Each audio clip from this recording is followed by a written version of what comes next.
is that when you speak to a section of the delegates, they believe that maintaining the implementation for them. Others think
Bantama constituency, BBS Bantama.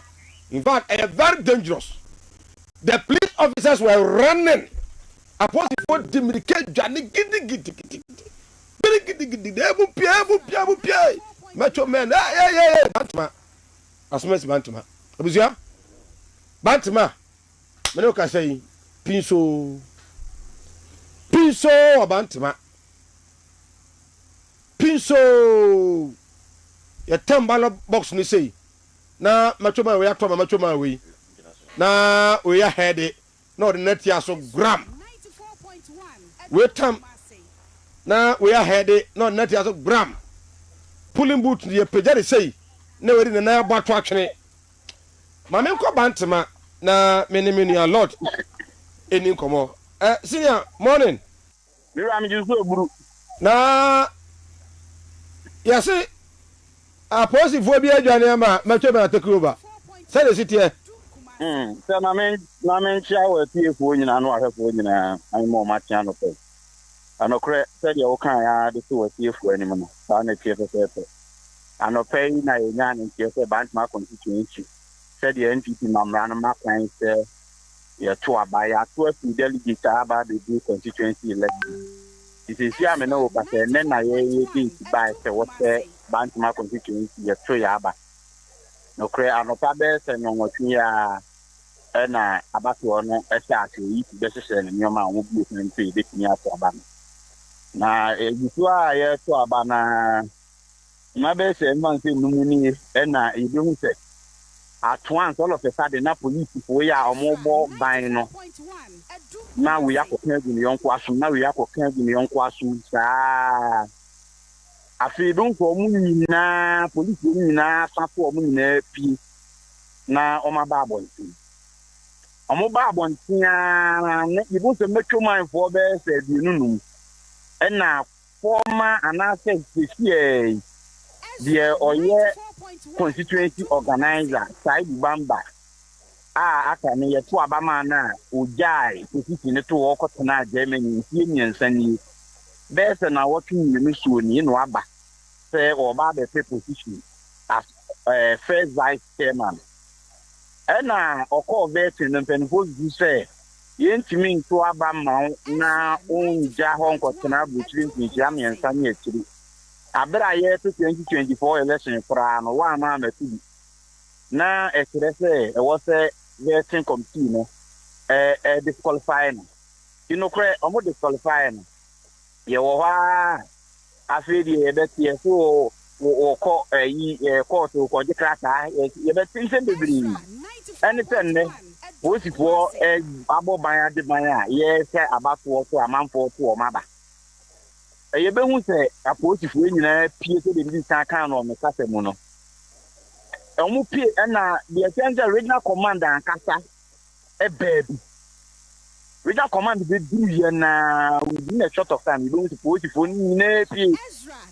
omu nyina pie ya na afedi metro mine ni organizer e di ani mu na metro mine be di enu no mudine omure ma papa box so me pri ramanfo hey so wa be wa bin say wo show mu bibie omo pri ba branche ba ko oye koko so delegate your friend kwabena je dodo na friend kukutu isi ame no ka say ambulance abefa na e de ne ko wa pri omo bona na wa toko mama ntimi nkasa what enye be Ghana Police Service ade aye bisa ne say sabi edi boni omo wo oman Ghana yimu enti IGP oba ye sabi o ontimi sankra ni omem kakra original commander mu a ugina ha na sabi o motimi amasa bi se yesi estrese politiko no omadwuma no sabi omo nye ni sabi Ghana po abre ni abra no ya na omo kon divine me pa che o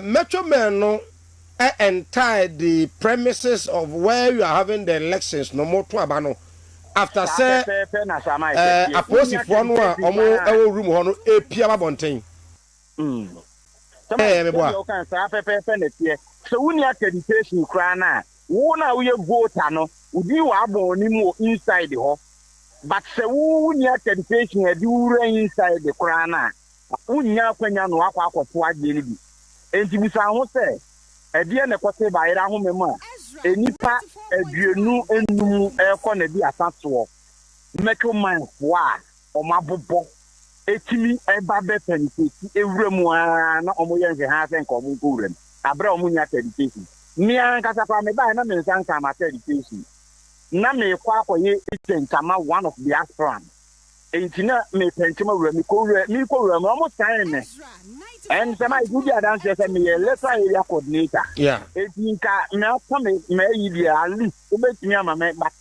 o sit down mo ma me wrem. For pem se me nsa ka ma accreditation. And the address both for no o ma nya o madwuma yi. So as we speak currently masan reorganize mo ho aposifo no way metro men way you have made us aware say you were planning the ambulance at the Eco Hospital. But about one san beto so and I say the I pin so sarai say the wo ka no je si aye wo ho die I pin so ye hu say ye to and ye hu say ye nkofie enti anyina ya bodom pin ma obi ada so a na de ya ne say ebi aba beto ekofie enti je nipa na ba beto kofie ono wonim say wa beto na aba enti wonim so beto aba Inji say you better plus one idea tonight. Me yes you say you better plus. No say o ma say ballot boxes no kra. Sa fe mai. Na asenso boache ene fifi because currently fifi na chairman e Obantama. Asenso na ye MP. Omumienu omaduru ho. Tonight. Say fi am no wo ka say fra no public sa abre idea. 50 men as constituency chairman no mi hu na ha sana na hye de gani de ma Bantama ba so mpesi a so mi liwa senso boache wono nso so mani nka na so na nemum asfo ansa aka de omunyina e wa ha no I see but the election no currently there is been suspended sema isa pe na ya koyo Lord, please run for their lives as Metro men take over Bantama elections.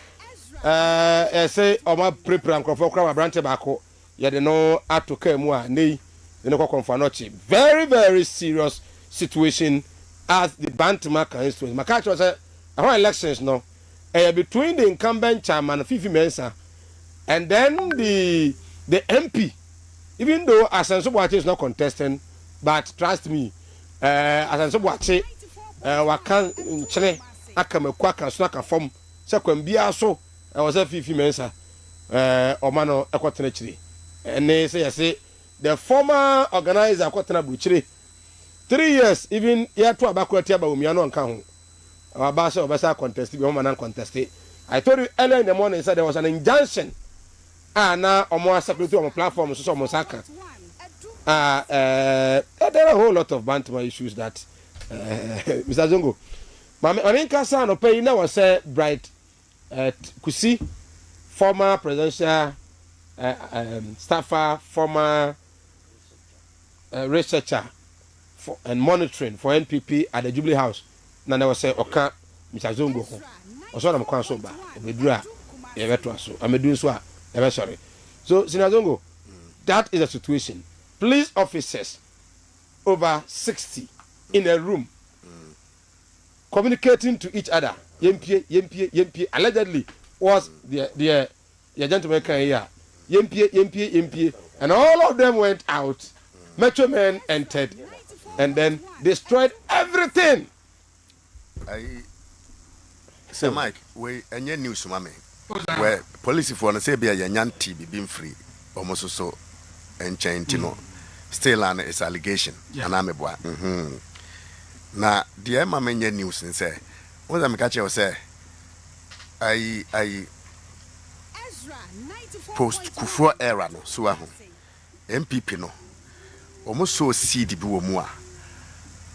What dear mama mau sa ayiwe okay say tamana afokomo ya handle mo out me wo say we oblem say police na koye say nyabotre o kasa tamana afokomo omo yeso Akufo-Addo so wentimi no omo nyadan anya adwuma they were duly elected so aho wo de course we MPP office wo omo Delta forces so aho sa taxi they took over the MPP offices. Agyapong kura de me say ya brono ama ne ka ayi em say ne vie to kura no ehwe wa chire nyina so omo say no and na it was such a disgustful act to say na odwia na ohudi na eba yi ya wo ha na me ka sa Ashanti region ha o ka say as a president na appointee MPP I regional coordinator bo RCC ase mo dem wo ha munim mo kwaya sa tax na no mo say Delta forces for no say invisible forces so hin oh wo kwaya o mbewura ho no mo ade o meye oh ade o meye no ho Yeah. mfa na etan medma ka say wa wote ha no mu na wo dadwen ho say nka sebi obi a president appoint no say regional meeting say regional security coordinator say den say ba say bia anya ade a mufiri say muhia no say there are at least rules and regulations ye adwuma procedures wo ho anameboa you can even petition but kwa on fast handle out no yante hwi biem. Then there was another incident as a Kumasi Higher Court. Says incident in the Bayer no I Equaria Court. As a judge no doing the ruling now what they buy Sanye Omudeo. Then they defy all odds. And they assaulted even the judge. Judge no Kurejani, Mebwa. And again I remember say I was West Wugonha. That is sadly acting a course on just to trust them. Nina is about the pursuit of self-interest. And the Metmas Akaba Quachero say, Mekai one lawyer ayi Basuabi or we. So we are not come by elections in the Basu. Philip Basua. I remember very well, Yes, sir. Philip Basua. Not Omo Tuaba. Yeah. As a endorsement of district chief executive. Suahu.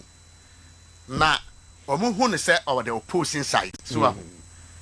I remember very well Obekaya. The optics were very bad. Or no as a member of the assembly. Ah, we MP no. Walk could do her now almost so called invisible paramilitary guys. Suahu. Say Yama room. And nobody condemned it. Suahu. What did they make no? And nobody condemned it. But you were normal buhonomwa, so man of course culture buhonom timber culture. Then you normalize it. And I think sir, sad way akoswa. Even omo presidential elections you could na omokwe. Diana ma menamo issues with Canada Japan. But I remember very well so omuka said thank you tono. Or can say say yamma bibi to say amnesty. Na wo bia chese bia yane ne nya asem bia wo ko ye bia no omu nyina mmra na de etwam no entwam and that time no akwa say he spoke like a statesman. But she was joining Ayinibino. Thank you, Tono. So Kabao Hanomoko. David Ken wasn't part of Bamia team. No, initially no. Omoka thank you, Tono. Okay. No, I'm say it's a whole national exercise. Yeah. And a man make it a statement. Subsequently, no. Oka Omohoko. Yeah. Me name baby Onko ya. Bantuma hair. Bantuma hair. Okasa kama. Owie ya. Na edu abronya so a obegyina ho no. Na che say reconciliatory told na Kennedy Japan sound ye no. O making nonsense of it. And about so mo to no bantuma ha and na o ka say Kennedy Japan test confwe bia na omuta na chi no. Ye bo obi to me boa. So ho ya say Chachuchi kata emi say me menye good at Bible quotation but see I say ayi omo asem ko election petition court Supreme Court no area no ka bibi wo kotu e bi wo say Hosea bibi say you sow the wind so and thou shall reap the wild wind sade no o ma so sade no we MPP me say nti me ka na ma yi kufo era na firi ho okay now no o hwe de ekoso bantuma ya na me ka say kaya the mark of leadership sa kwa na obaba contest omo say omo ayaye no omo disqualify no me sure say ko you be favorite akomo disqualify no but how can you be then also you said in the free wa 3 years they be busa say emrama ho kwan say obetimi a contest o ntimi mfa wo emotions nka so yeah ayamra na ye de yadwuma anya morality say emra so ma kwan kan the party nyabotre kan the party say o person ka bibi sa Kwabena Japan obe make case bi against Baumia say ye de Baumia ba no won qualify but so bibi wo ho but omo ye bibi wo ho just consideration ti say omo putu normal be aside and they just considered him was it right say it wasn't right but almost they made special concessions so where it satisfied their interest na make say sad yes we free abrochiraba no for all you know no when you be favorite yeah so okay and I don't know me near sense so me nim the way I was seeing Akufo-Addo nanti ya na because say we make say Baumia a student of Akufo-Addo's ideological institute we Akufo-Addo baso no kakra me hu ye no wanya a democratic leader okay so you see us also as what Asenso de menim say oye me ye wo university had mo no na me lead in there me ni papa no na in fact oye metmaka say me mfa no ma bi nsusu no so aho de mention he was very gentle very calm and I don't think say the air course no e bia ni party mi sisa de mention but so bo achina me nimu ne de ka me expect say ka bantuma constituency be boylesa na won say onipa bu ho no mo ahoma me ka asem nkirew won say me ka say draw scenarios yetimi hwa na strategically no akwa we uyi no si ho a problems with my ba more e be ya better say ye be include no but there is another way e be kura one win okay well they mention it is Canada Japan no ma bebre MPP over the years once an normal about me what him say but they still maintain him for strategic reasons yeah and then panyina na yawa mra bia timi hyehyɛ but kodu nipa bia say mra we ne didi na wa hwɛ de be frɛ kyerɛ ba no e be sɛ no ma okay nto de ye make concessions ni nya no wonko because why dey cause you am sure say obe help police for no e bia ma adwene na kyerɛ mi o oh ma adwene na I'm only assuming e bia na ya ka kyerɛ o say ya serve injunction yeah ti said the adwa safo de ne na serve injunction aposi for the some wo yeah me de custom na serve injunction no say serve injunction me pia me be say ba me ka say o ka say Dr. Kwabena Dufuo mo ene John Mama mo primaries ya ka say ya the injunction ya serve injunction Kwabena Dufuo a serve injunction on that omo ase no mo be ye elections bi sa and nam primaries me say build up to presidential primaries no on said Dr. Kwabena Dufuo say court say o siki injunction until electoral commission na nko mo ba be supervise say elections no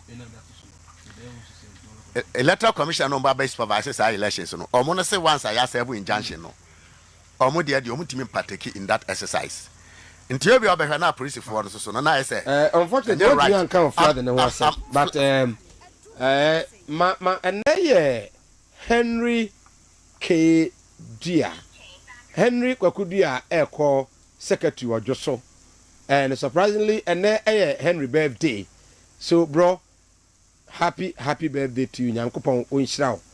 I know you have a good heart. You have a very very good heart.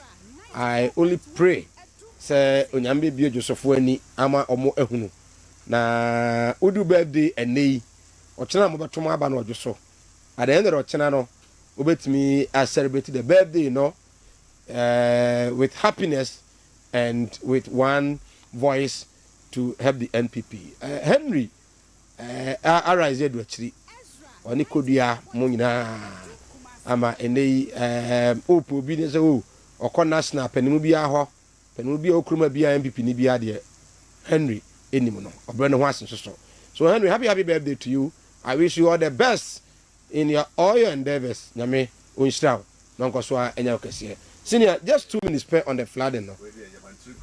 Yes. He's a brother. He's a brother. And what Joseph Wano Kwen said, he's one of the finest. Yes. So just 2 minutes at time. You were natural disasters. Ayadanya, Intina, lawyers, Yashisha agreement, Biana, Yasi, you force Maja, Meboa. It's because of say we all acknowledge said natural disasters were and no country is immune to natural disasters. But natural disasters, yet me minimize it, yet me control is part of development control. Na share your flooding situations, you to blame no for left, right, and center. Yeah. But met my culture say number one, fundamentally a planning problem, not an engineering problem. Okay. It's a canon. It's a planning problem. It's a planning problem, not engineering. Not an engineering problem. I see. How do you explain that? Time no.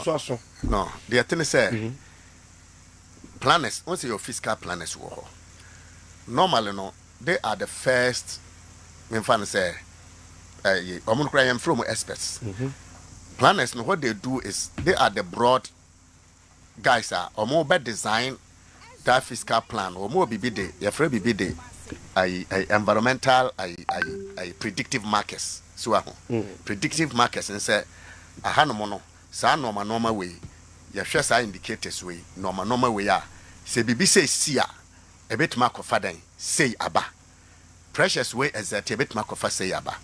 And when they develop the plan, they then come out with what we call the regional blueprint. So how they make channel. There is a framework for preparing that. So you and Kura was a framework will be. When they do that, at their plan they say money and say they now look at what they call the domain experts. Domain experts and they say, Obia one on there with Jenna to say I say standing nine. Those days now as a soccer. Yes, will be a standing 9. So how they make channel. And as a standing 6. Not just a one on the way there with Jenna and with him in details. Into the work of the planner is now to coordinate all the aspects. Part nibu honomwa behavioral even your one part be a omutimi assess yasi pro environmental behaviors. So how they make channel. And no engineers ne bamo. And no sociologist bum. Anthropologist bum just say once we are so in discipline and ameboa and just say admit say human attitude so they bring on board all these aspects so how they make channel and planners they design the plan so the master plan and then they coordinate all the aspects but all the engineer dikanya he only understand it from the engineering. I need to give you time now. My that education no more now. But the pictures you are seeing, Nana Pukwe, Zuba, and the team. They say Zuba jump pa. In fact, say they do how Zuba be Mary will jump net. Well jump papa. Zuba no to do we not cast you. No track no two can influence one tears say. Yeah, clean up exercise now what do car. Epa ko dum so wa be of ludi nema ana African me yo no me na African wo say adenti na wo ye clean by size ne na wo de ka be su o say wo be adwuma nti otu kana ko oni tu kana ko no nti Zuba no clean up as no go so a air cost mo a moye ma adwene say mo mfa mo nsem e ma yentimi nya adwuma no yesere mo a the Kumasi mayor and the team ankasa teachikuru. Let's work together to ensure sanity for our country. But ya nye ni say ya MYA. The zongo ariba otenenka midin edise Mike and Ebasaba never results no edi abro. But currently as we speak, the Bantima constituency elections have been put on hold. Metro men take over. Police allegedly run for their lives to